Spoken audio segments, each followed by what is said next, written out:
Após a conquista do piso salarial para os profissionais da enfermagem que trabalham no serviço público, agora as atenções estão voltadas para a implantação do benefício para quem atua na área privada. O Senado vai ao Supremo Tribunal Federal para os profissionais da enfermagem de hospitais e clínicas particulares terem também o cumprimento da lei do piso salarial. As informações com Sátiro Salles. Profissionais da enfermagem da área privada de saúde estão de olho na pauta do Supremo Tribunal Federal, o STF, que vai analisar embargos e declarações apresentados pelo Senado contra a decisão da Corte que gerou a contradição na Lei 14.434 de 2022, que trata sobre o piso salarial da categoria. A ação do Senado tem como objetivo garantir que a lei seja cumprida para todos os profissionais da enfermagem, seja na área pública ou privada. O ponto de conflito é porque o STF estabeleceu restrições para o cumprimento da lei. A decisão determina que o piso salarial deve ser pago aos trabalhadores do setor público pelos estados e municípios na medida dos repasses federais, enquanto que para a iniciativa privada prevalece a exigência de negociação sindical coletiva, como requisito procedimental obrigatório, mas que, se não houver um acordo, o piso deve ser pago conforme fixado em lei. A decisão do STF criou um fosso entre os salários a serem pagos aos profissionais da área pública e particular, enquanto o piso já está sendo cumprido para quem atua no serviço público. Os trabalhadores da iniciativa privada não têm previsão de quanto irão também ser beneficiados. A lei instituiu o piso salarial inicial de R$ 4.750 para enfermeiros, R$ 3.300 para técnicos e R$ 3.300 para auxiliares. Com redação do site Ceará Agora, Sátiro Salles. Duas situações distintas, Beto Almeida, as mesmas atividades e a briga agora desses profissionais, enfermeiros, enfermeiras, técnicos da enfermagem do setor privado para terem também acesso ao piso salarial. Por isso, Luzenor, que eu acho que o Supremo literalmente também andou derrapando nessa interpretação que ele fez. Porque que na prática isso acabou vigorando, Luzenor? Ele criou categorias distintas. Uma que tem a lei e todos os benefícios da lei ao seu favor, que é a categoria de enfermeiros que trabalham hoje no serviço público. A outra para os que trabalham na iniciativa privada, inclusive com a possibilidade de cargas horárias distintas, diferenciadas. Então, é preciso, de fato, manter essa discussão para que o reconhecimento da lei ele seja unânime e igual para todos os setores da enfermagem, independente de que ele é do setor público ou do setor privado, porque não é que haja um setor mais importante do que o outro. Como é que se cria uma categoria que tem um piso salarial estabelecido em lei, é constitucional, mas o Supremo vem e diz, olha, o da iniciativa privada vai depender de negociações coletivas, da força que cada categoria tem para negociar com os patrões, e aí tem que ver a carga horária, não sei o quê. Em resumo, Luzenor, hoje a luta dos enfermeiros, de certo modo, ela foi atendida pela metade, porque isso divide o movimento, isso secciona, desaparta. Para quem já foi contemplado, pode até achar que não tem mais nada a ver com os demais, mas tem, porque na realidade é uma categoria que luta por isso há pelo menos, desde o início dos anos 80. Então não é uma luta de agora, é uma luta que foi conquistada à custa de muito debate, de muita pressão. Então, o que o Supremo criou na realidade foi uma dificuldade. Por isso que o Rodrigo Pacheco, que é o presidente do Senado, entrou inclusive com recurso do Supremo Tribunal Federal, questionando, porque isso passa inclusive por cima do que decidiu o Congresso Nacional. Afinal de contas, quem legisla? Não é o Congresso? Pelo jeito, o Supremo resolveu legislar nesse episódio. Então, nesse caso aí específico, Luzenor, é algo que precisa, de fato, agora da pressão. Não apenas da categoria dos enfermeiros, porque eles não podem ficar sozinhos nessa, mas também dos legisladores. E aqui nós estamos falando do Congresso Nacional, que foi o Congresso que, no fim das contas, cumpriu com seu papel e aprovou a lei. Mas foi questionado porque aprovou sem prever a questão da despesa, das receitas que seriam necessárias para compensar isso. É verdade, houve essa falha, mas essa falha já está sendo corrigida. Não é por isso que se deve deixar toda uma categoria de fora.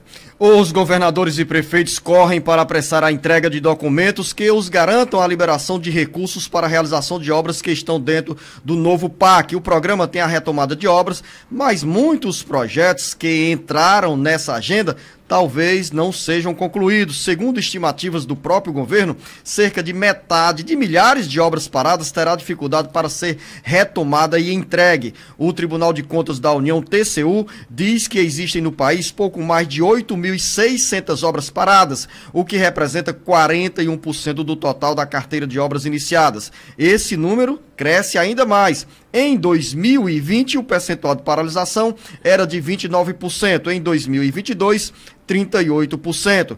São muitas obras, Beto Almeida, de diferentes setores, como infraestrutura rodoviária e especialmente da área de educação, que estão dentro do cronograma do governo federal após o lançamento do programa de aceleração do crescimento. Os prefeitos e governadores, como eu disse, abrindo esse assunto, estão correndo, tentando agilizar a emissão de documentos e entrega desses papéis e dessas informações exigidas pelos diferentes ministérios para as obras serem iniciadas ou reiniciadas. Tem essa dificuldade e os prefeitos lidam também nesse momento com prazos para entrega de informações em relação à retomada de obras do governo federal.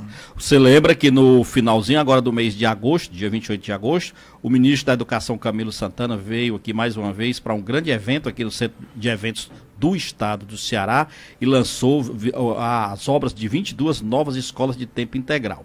Essas escolas, elas estão dentro daquele chamado projeto de retomada de obras e principalmente de integralização do ensino, né, em tempo do ensino básico e também do ensino médio em tempo integral. Mas só que tem um detalhe, tem aquela questão do Pacto Nacional pela retomada de obras da educação. Por que eu estou falando isso? Porque o governador Camilo Santana fez um apelo para que os municípios façam rapidamente a adesão, Luzenor, a esse plano de retomada dessas obras. Por que isso é preciso? Porque as prefeituras foram elas inicialmente quem identificou as obras paradas na área da educação. E aqui no estado do Ceará, por exemplo, são 248 obras de educação que estão inacabadas ou paralisadas desde o ano de 2007. E essas obras estão distribuídas em 104 municípios aqui do estado do Ceará.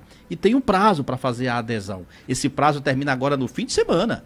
Próximo domingo, dia 10 de setembro. Então hoje, sexta-feira, que é um dia útil, e sábado também, mas como essa adesão pode ser feita via online, as prefeituras de fato têm ainda esse prazo até o dia 10 para fazer essa adesão a esse programa de retomada das obras. Por que a adesão das prefeituras é necessária, Luzenor? Porque são obras em que algumas delas são obras de responsabilidade dos municípios e tem que ter uma contrapartida municipal.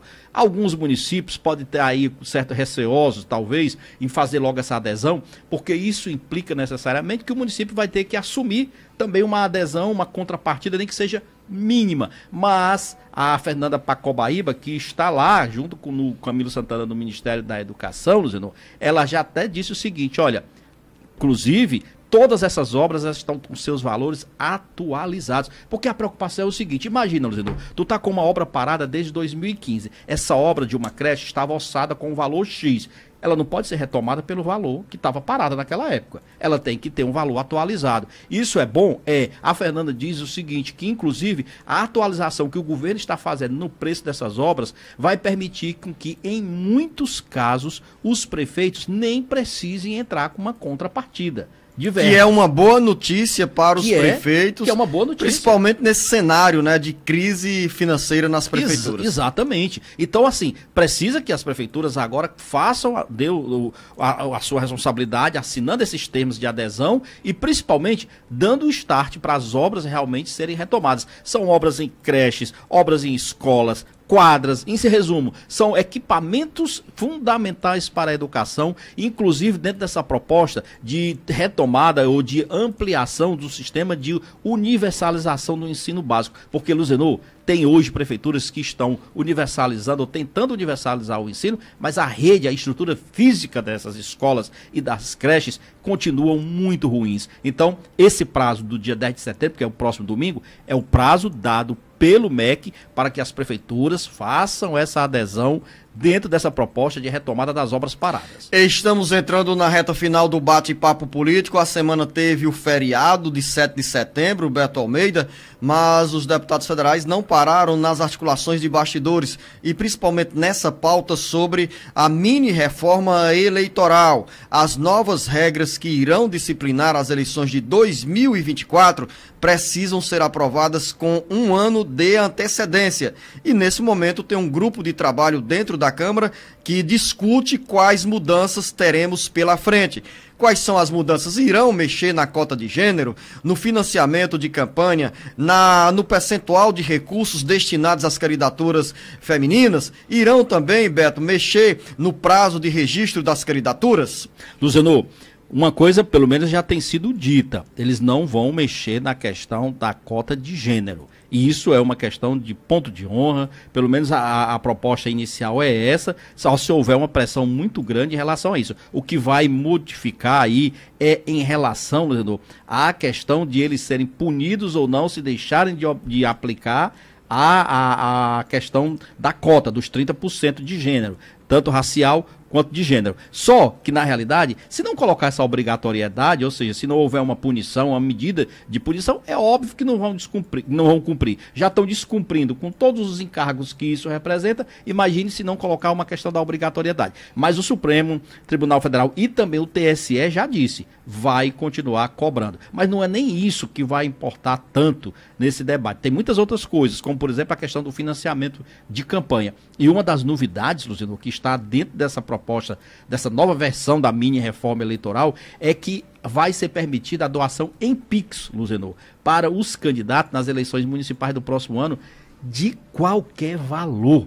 Isso significa dizer o seguinte, que se você tiver bala na agulha para ajudar um candidato e quiser fazer isso no valor que você quiser pelo Pix, vai estar permitido. Sem teto de financiamento, pois é. Mas tem um teto de financiamento da campanha. Claro, e tem os valores limitados, porque então, senão você incorre aí no caminho do abuso do poder econômico. Não, vai ter um teto. É porque claro, tem um aspecto que é importante. Você dá mais transparência, porque quem doa tem, a partir do momento que esse dinheiro entra na conta bancária, tem um registro lá junto à Justiça Eleitoral. É porque o Pix, na realidade eu estou falando sem valor, porque o Pix até então, ele vinha no limite X. Até hoje, para a pessoa física, você tem esse valor limitado. Qual é o valor que eles estão tentando colocar no teto máximo? Então, é 10% do rendimento bruto declarado pelo eleitor à Receita Federal. Ele declarou um valor X, ele tem direito até 10% desse valor bruto, não é líquido não, tá certo? Bruto. Então, na realidade, vai aumentar de forma exponencial a capacidade que o eleitor vai ter de fazer doações para campanhas eleitorais. Isso também, naturalmente, vai ter o controle da Receita Federal e da própria Justiça Eleitoral. Claro, você já abordou pontos dessas mudanças que estão a caminho, mas em relação à doação, tem um limite, um percentual que cada uma pode doar a campanhas eleitorais, né? Essa doação tem por base a renda do ano anterior que aquele doador 10% vai destinar do rendimento bruto a campanha eleitoral. Jornalista Beto Almeida, estamos chegando na reta final do nosso bate-papo político. Quero registrar, porque eu já estou me preparando para receber o professor e advogado Paulo Bacelar para falar sobre os benefícios previdenciários. E nesta semana, Beto Almeida, veio essa notícia sobre o sumiço, misteriosamente, de 223 mil requerimentos com pedidos de benefícios para segurados e beneficiários da Previdência Social. E neste sábado tem o professor Paulo Bacelar para falar tudo tudo sobre a área da Previdência Social, com resposta aos nossos ouvintes. E aqui quero registrar a audiência do Gerson em Fortaleza, da Francisca em Camucim, do Júnior em Tianguá, Israel está em Pindoretama, Patrícia não disse em que cidade se encontra, Silvaneide em Fortaleza, Silva Helena em Horizonte, Andréia em São Benedito, Maria em Quixeramobim, Regineide em Jaguaribara, Francisco em Fortaleza, Zé Neto em Pentecostes. Todo mundo aí na expectativa sobre esclarecimentos e orientação na área da Previdência Social. Luciano, uma coisa que você falou aqui, eu estava acabando lendo aqui, uma coisa que eu achei também diferente para a questão da mini reforma que estão colocando para o ano que vem, só para a gente encerrar, olha só, vai ser permitido... Vai e volta, né? Não, é porque eu vi esse fato que me chamou a atenção, vi agora.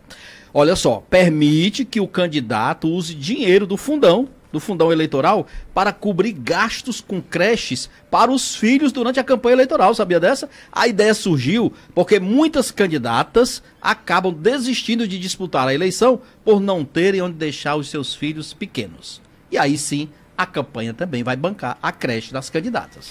Jornalista Beto Almeida... Durma com o barulho. A gente conversa mais neste sábado sobre Previdência Social com o professor e advogado Paulo Bacelar e o jornalista Beto Almeida, que já recebeu aqui no Toque Celular. Tá na hora de ir embora, Beto Almeida. Tá na hora de ir embora, sexta-feira, um bom fim de semana para todos e até segunda, se Deus quiser. Para você, ouvinte internauta, também o nosso grande abraço.